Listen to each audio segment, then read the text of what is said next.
আসসালামু আলাইকুম প্রিয় শিক্ষার্থীরা। আশা করি তোমরা সবাই ভালো আছো। আমিও আলহামদুলিল্লাহ ভালো আছি। আজকে আবারও হাজির হয়ে গেলাম উচ্চ মাধ্যমিক আইসিটি অধ্যায় ৩ সংখ্যা পদ্ধতি ও ডিজিটাল ডিভাইস নিয়ে। আজকে আমি আলোচনা করব বাইনারি থেকে অক্টাল এবং অক্টাল থেকে বাইনারি এই সংখ্যা পদ্ধতির রূপান্তর নিয়ে। চলো শুরু করা যাক। দেখো আমি একটি সংখ্যা লিখেছি 10110001। এটি বাইনারিতে রয়েছে, এটাকে আমাদের অক্টাল করতে হবে। আমি তোমাদেরকে বলেছিলাম শুধুমাত্র দশমিক থেকে অন্য সংখ্যা পদ্ধতি এবং অন্য সংখ্যা থেকে দশমিকে আসার জন্য একটা থিওরি ইউজ করতে হয়, কিন্তু বাকি দশমিক বাদ দিয়ে যেসব সংখ্যা পদ্ধতি রয়েছে এগুলো কিন্তু খুবই সহজ এবং এখানে কোনো থিওরি ইউজ করার প্রয়োজন নেই। জাস্ট শুধু মনে রাখতে হবে যে আমাদেরকে কোন পদ্ধতি থেকে কোন পদ্ধতিতে আমরা রূপান্তর করছি। এখানে দেখো আমরা বাইনারি থেকে অক্টালে রূপান্তর করব। তো বাইনারি থেকে অক্টালে রূপান্তর করার জন্য আমাদেরকে 3 বিট করে নিতে হবে। কেন 3 বিট করে নিতে হবে? কারণ 8 আমরা জানি অক্টালের যে বেস রয়েছে সেই বেসটি হচ্ছে 8। 8কে ভাঙলে আমাদের হয় 2 কিউব। তো 2 কিউব এখানে যে কিউব রয়েছে অর্থাৎ 3 গুণ, সুতরাং এজন্য আমাদেরকে 3 ঘর করে নিতে হবে। এটা হচ্ছে মনে রাখার কৌশল। তো আমরা প্রথম অঙ্কটি লিখবো এভাবে। আচ্ছা, এই সংখ্যাটি যদি আমরা 0 যোগ করি তাহলে কি হয় দেখো।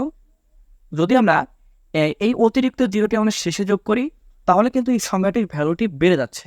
কিন্তু যদি আমরা এই অতিরিক্ত জিরো সামনের দিকে যোগ করি তাহলে কিন্তু আমাদের কোনো ভ্যালু বাড়ছে না। সুতরাং আমরা ইচ্ছা করলে কিন্তু সামনের দিকে জিরো অ্যাড করতে পারবো, এতে করে ভ্যালুর কোনো সমস্যা হবে না।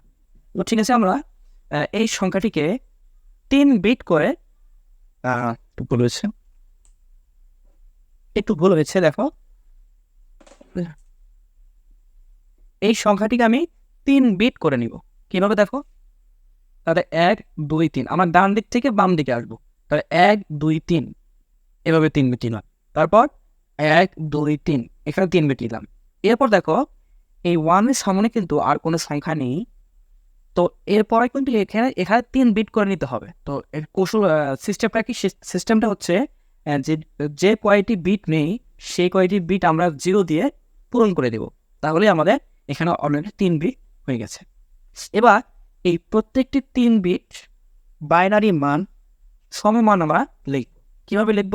আমরা জানি অক্টালের 0 মানে 0, অক্টালের 1 মানে 1, অক্টালের 1 মানে বাইনারি 1, অক্টালের 2 মানে বাইনারি 10। এই তালিকাটি কিন্তু আমাদের জানা আছে। সুতরাং এখানে আশা করি ভুল হওয়ার সম্ভাবনা কম থাকবে।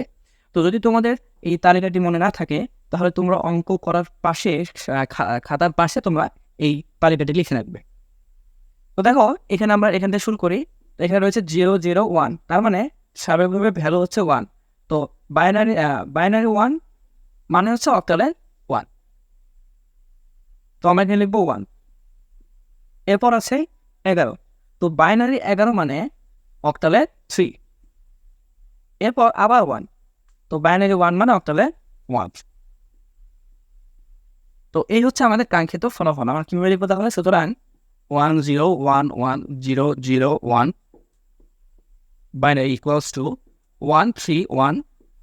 এই হচ্ছে 1 0 1 1 0 0 1 এই বাইনারি সংখ্যাটির কাঙ্ক্ষিত অক্টাল মান। তো আশা করি তোমরা সবাই বুঝতে পেরেছ। এবার এই সংখ্যাটি যদি পয়েন্ট আকারে থাকে তাহলে আমরা কীভাবে বাইনারি থেকে অক্টাল করব? প্রিয় শিক্ষার্থীরা দেখো, এবার আমি বাইনারি এই সংখ্যাটিকে আমি পয়েন্ট দিয়ে লিখেছি। তো এই পয়েন্টযুক্ত বাইনারি সংখ্যাকে কীভাবে আমরা অক্টাল করব এটা একটু দেখি। প্রথমে সংখ্যাটি লিখব 1 0 1 0 1 1।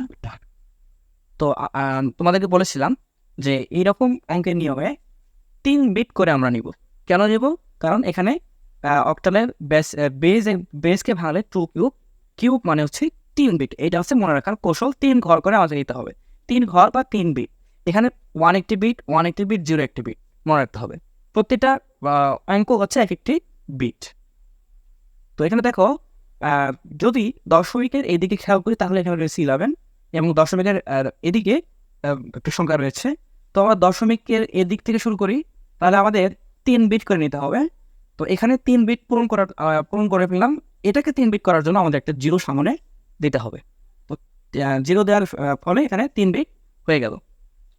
এবার দেখো দশমিকের পরে কিন্তু এখানে 2 বিট রয়েছে, তো আমাদেরকে এটাকে 3 বিট করতে হবে। কিভাবে করতে হবে একটু খেয়াল করো। যদি আমরা দশমিকের পরপরই একটা 0 দিই, তাহলে কিন্তু এই মানটি মানে ভ্যালুটি কিন্তু পরিবর্তন হয়ে যাবে। তাহলে কি করতে হবে, যদি আমরা সংখ্যার শেষের দিকে 0 দিই, তাহলে কিন্তু ভ্যালুর কোনো পরিবর্তন হচ্ছে না এবং আমাদের 3 বিট মান কিন্তু আমাদের কাজ হয়ে যাচ্ছে। সুতরাং আমরা 0টি এখানে দিব না, আমরা খেয়াল করবো 0টি আমরা সংখ্যার শেষে দিব। যে কটা 0 লাগে এখানে একটি 0 হলে 3 বিট পূরণ হয়ে যাচ্ছে। দেখো এবার আমরা এই বাইনারির সাথে অক্টালের যে তালিকার মান রয়েছে সেই মান আমরা মিলাবো। তাহলে 110 মানে বাইনারিতে 110 মানে অক্টালে 6। 101 এখানে অক্টালে বাইনারিতে 101 মানে অক্টালে 5। এরপর 10 মানে হচ্ছে 2। তাহলে আমাদের কাঙ্ক্ষিত মান হচ্ছে 10101111 2 equals to 256। এই হচ্ছে আমাদের কাঙ্ক্ষিত ফলাফল। আশা করি তোমরা সবাই বুঝতে পেরেছো। প্রিয় শিক্ষার্থীরা, এই পর্যায়ে আমরা অক্টাল থেকে বাইনারিতে সংখ্যা পদ্ধতির রূপান্তর শিখব। একটি সংখ্যা লিখেছি আমি 525। এই অক্টাল সংখ্যাটিকে আমাদের বাইনারিতে রূপান্তর করতে হবে। তো খেয়াল করো এখানে 525, তো এই 525 525 একটি অক্টাল সংখ্যা। এই সংখ্যাটিকে আমাদের বাইনারি করতে হবে। তো আমরা প্রতিটি বিটের জন্য সমপরিমাণ বাইনারি ভ্যালু আমরা বের করে বসিয়ে দিলে আমাদের অঙ্কটি হয়ে গেল। তো 5 অক্টালের বাইনারি ভ্যালু হচ্ছে 101, এটা আমরা জানি সবাই। এরপর 2 এর অক্টাল সংখ্যার বাইনারি রূপ হচ্ছে বাইনারি মান হচ্ছে 10। এরপর 5 তো আমরা এর আগে লিখে ফেলেছি, তো 5 এর মান হচ্ছে 101। তো দেখো এখানে প্রতি ক্ষেত্রে 3 বিট করে নেওয়া দরকার। এখানে এই দুটো 3 বিট হয়ে গেছে, কিন্তু এই সংখ্যাটি কিন্তু 3 বিট পূর্ণ হয়নি। তো এই ক্ষেত্রে শুধুমাত্র এই ক্ষেত্রে অর্থাৎ অক্টাল থেকে বাইনারির ক্ষেত্রে আমাদেরকে 3 বিট পূরণ করার জন্য এই সংখ্যাটির সামনে একটি শূন্য দিয়ে 3 বিটকে পূরণ করতে হবে। এই হচ্ছে কাঙ্ক্ষিত ফলাফল। তো অ্যান্সার কীভাবে লিখবো, 525 অক্টাল ইকুয়ালস টু, তাহলে এখানে 101010101। এই হচ্ছে 525-এর কাঙ্ক্ষিত বাইনারি মান। আশা করি তোমরা সবাই বুঝতে পেরেছো। এরপর এই সংখ্যাটি যদি দশমিক দিয়ে থাকে বা পয়েন্ট আকারে থাকে, তখন আমাদের কী করতে হবে, একটু পর্যায়ে আমি একটি অক্টাল সংখ্যা লিখেছি যে সংখ্যাটি মাঝখানে দশমিক রয়েছে। তো আমরা আগে সংখ্যাটি লিখব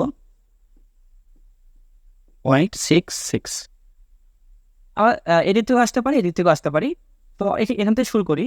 তো 6 অক্টাল সংখ্যার সমমান বাইনারি মান হচ্ছে 110 লিখলাম। আবার এখানেও 6 রয়েছে, তো 110।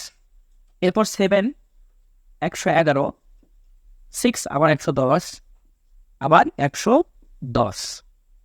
তো এই সংখ্যাটি আবার সাজালে কি হবে, 667.66 অক্টাল ইকুয়ালস টু 110110111 পয়েন্ট, এখানে পয়েন্ট ছিল, 110110। এই হচ্ছে আমাদের কাঙ্ক্ষিত বাইনারি মান। আশা করি তোমরা সবাই বুঝতে পেরেছো।